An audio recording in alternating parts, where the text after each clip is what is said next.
Hi everyone, I am Francis Androsen from BT Lead HA2A, and right now I will be explaining my understanding from chapter 1 to chapter 6 in STS subject.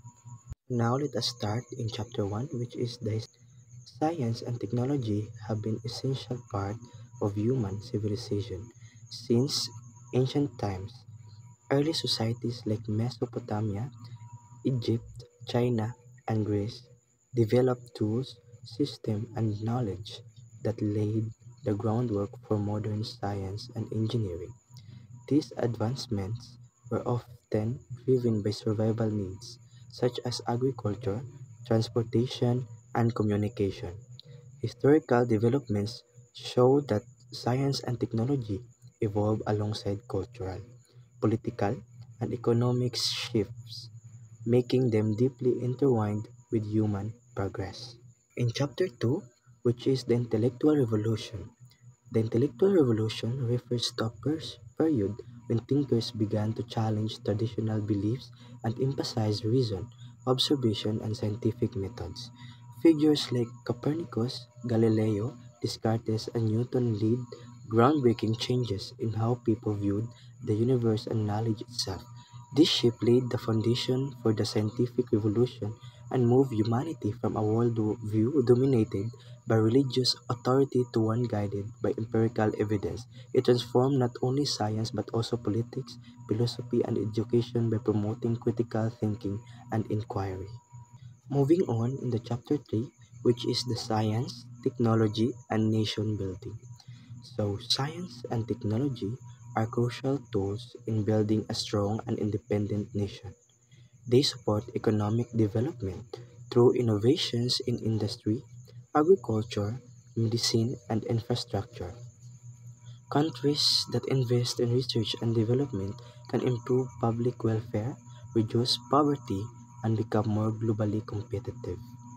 Nation building, therefore, it is only about physical structures or political systems, but also empowering citizens through education and access to technological advancements. We are now in the chapter 4, which is the human flourishing in science and technology. Human flourishing involves living a life of purpose, happiness, and moral integrity, and science and technology can significantly contribute to this goal. When used ethically, they help improve health, education, communication, and the environment, enhancing overall quality of life. Therefore, it is important that scientific progress aligns with human values and promotes the well-being of all, not just a privileged few. Moving on to the chapter 5, which is the human flourishing as reflected in progress and development. Forget developing poor countries, it's time to de-develop rich countries. So this chapter challenges the traditional view that development always means economic growth, especially for already wealthy nations. It argues that the excessive consumption and industrialization in rich countries often comes at the expense of the planet and global equality. So now, let us move on to the last chapter, which is the good life, Nicomachean ethics and modern concepts. Aristotle's concept of the good life, or eudaimonia, is centered on living virtuously and fulfilling one's purpose through reason and moral excellence.